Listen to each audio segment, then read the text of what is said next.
Now draw the free body diagrams of all the bars. You think you can do that? I want you to try it, then I will draw it. Okay, so pause it, try it yourself, and then I will draw it. Did you pause? Did you try it yourself? Very good. So I'm now going to draw it. So I'm going to take this thing. So by now you should get the idea, right? So there's a cable that comes out here, tension in the cable, TG. How much it is, I don't care. It will happen to be equal to the weight of this, but I don't really care. And then at point E, I can draw, that's supposed to be a pin joint, so I can draw. Now I'm going to be a little bit more compact in my notation. I'm just going to call it EY and EX. I'm not even going to put FEY and FEX. Okay, sorry, this is FY and FX. And then this is point E, and I'll have EY, EX. Now let's look at this bar.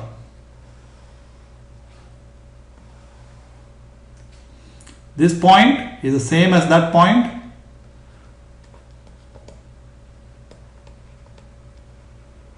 So EX will be like this, EY will be like that.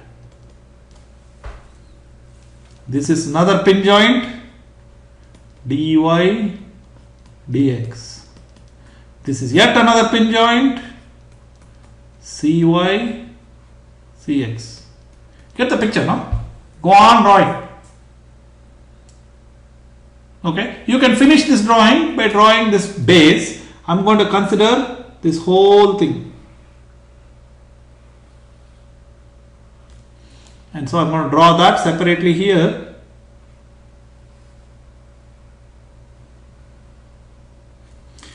What kind of a joint is this? Roller. Of course, you can see it's rolling now. So, and it's not powered. So, AY, CY. Sorry, I don't want to call it CY. This is F ground. Why? Because CY is that, right? And then I have something from here. I don't know how much it is. There are two bars. I don't even know what the heck is happening, but I know it's a pin joint. So if it's a pin joint, I'm going to just write it as BY, BX. We will later look at this joint very carefully, this region.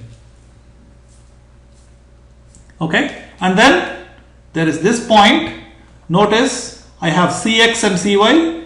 This forms a pair. So I'm going to draw CY, CX because of Newton's third law.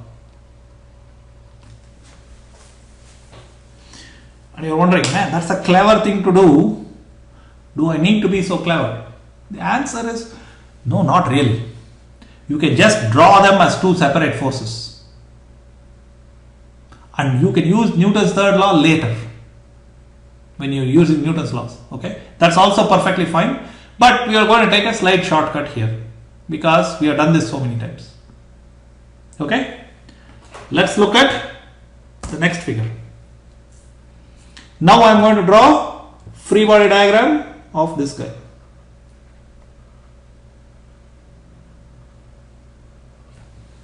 By now you should know what to do, right? So please draw it yourself. Pause this thing video, draw it yourself, and then come back and take a look at it. This is the best way to learn. You know what I mean? You can watch me do it. This is like watching an exercise video. You are not going to build muscles. You want to build muscles? You have to do it. So, did you pause it? Did you draw it by yourself? Very good. So, let's take a look. So, point A, pin at A. Let's see, pin at B. If I call this C and D, I'm going to have cable at C, cable at D. Pin at A. So I'm going to put AY, AX. Pin at B, BY, BX. Cable at C and D. So all the stuff, there's a bump here, and there are these two things, TC, TD. Done. I did not care about gravity, it's not that important. Also, we are trying to make sure we learn how to do the constraint forces. This is the hard part. So please, practice more and more and more. You will get better and better and better. That's all. So for each kind of joint, you have to make the decision what kind of joint it is and which among these things to use and how to use it. So what kind of joint?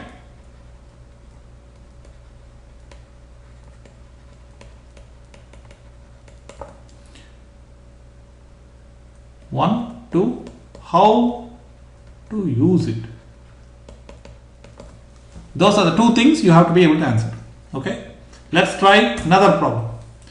This is interesting. I'm going to draw this foot pedal. Can you see that pedal here, this thing?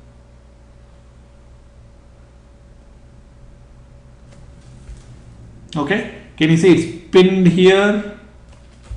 And there's a spring and then there's a bar here. So I'm going to draw this thing.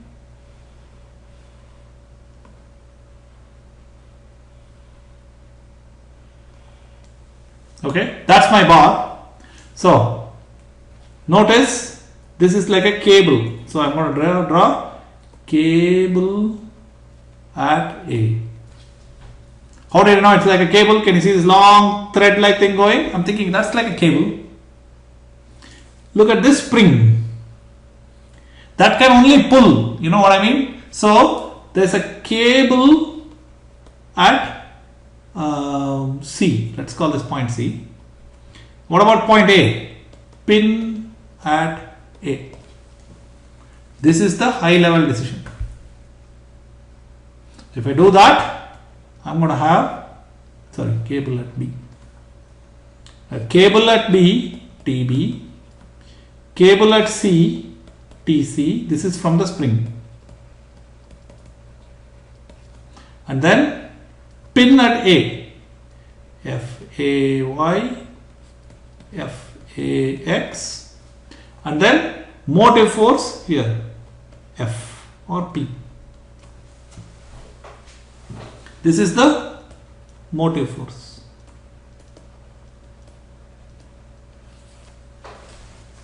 That's what all these other things are constraint forces.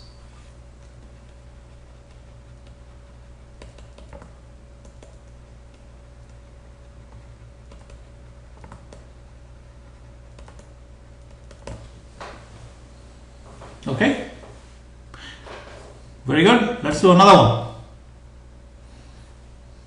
This is an interesting one. I want to draw the free body diagram of the bar. Again, the best way to learn, pause it, you draw it, and then I'll compare, and then we can see. So let's do that.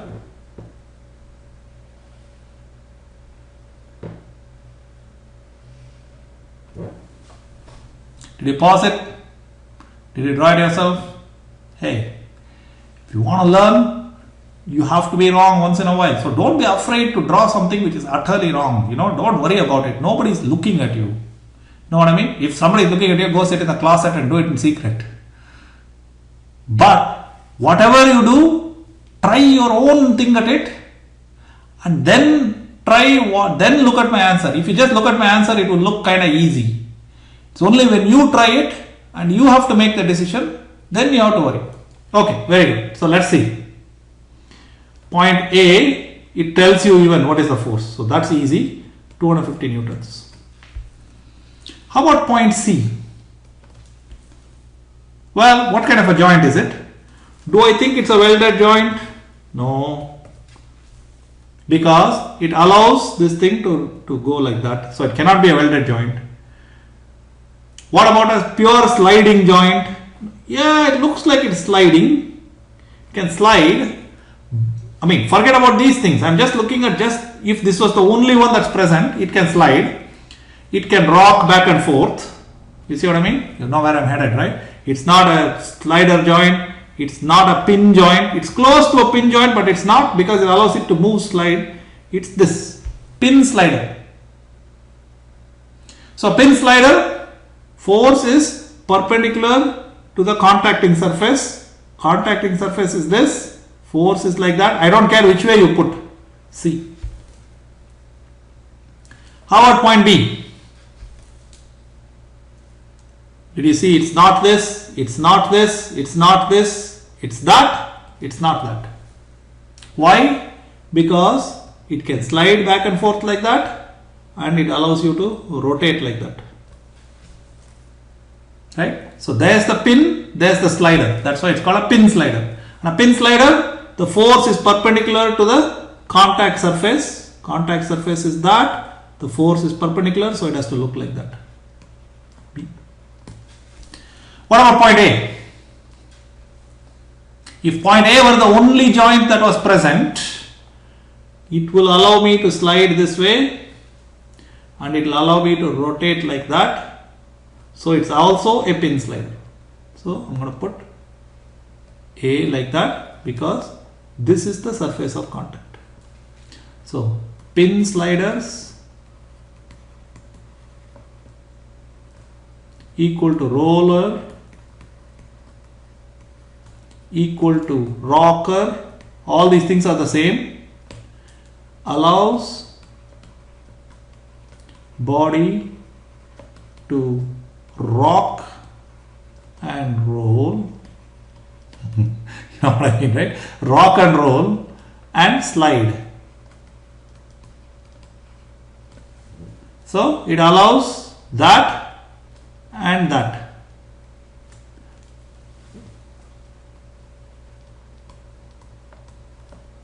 And this way is forbidden. Got it, right? Excellent. Let's look at the next one. I'm going to draw the free body diagram of this guy.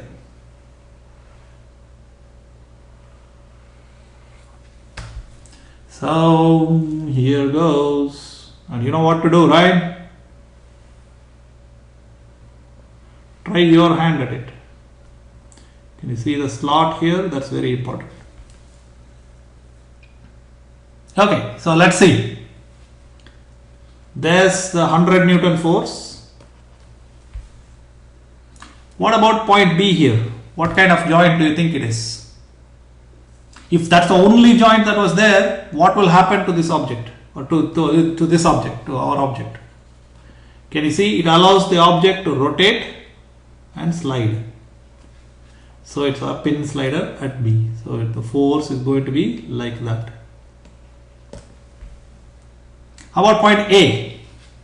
Now there's some decision to make, because if it looks like this, right, if this thing looks like that, then you can say, look, it's allowing me to move sideways very nicely.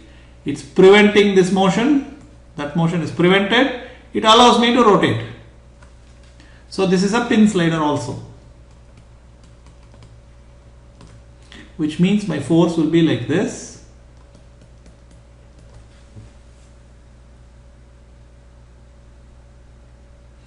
What about the other piece?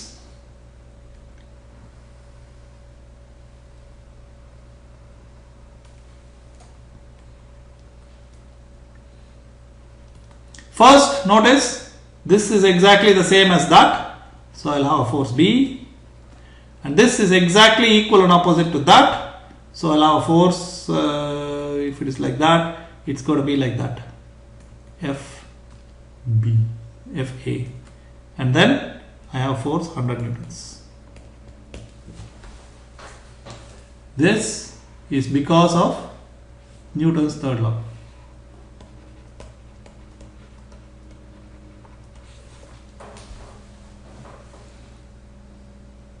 You don't have to do it. You can draw a separate force, but then you'll have to recognize basically that this is a pin and slider. That's all. So basic idea is pin slider here, which is equal to rock and roller. So it's got to be a rocker and roller. This is the first one in which we have friction. So let's draw the force for this guy. So block. That's easy. Tension. This is a slider. Can you see that? So I'll have normal force, bending moment or moment M there, and also friction force. So friction resists sliding. So if there was no friction, is it obvious to you that it's going to slide that way? So friction force is going to oppose that. This is F friction.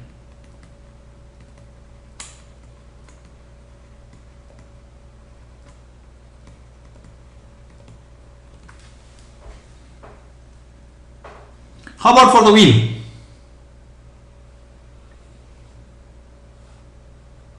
Tension P. Now notice this is a powered wheel. Okay, for a powered wheel, it's not just this normal force. If it is an unpowered wheel, that's all. This will just be a roller. It's a powered wheel. Imagine what will happen if this thing were fixed. If I fix this and I pull here and there is no friction, what will happen? Is it obvious to you that it's going to start turning like that? So the sliding is going to be backwards, right? Friction will stop that by preventing it from sliding backwards. So the friction force for this is going to be forwards.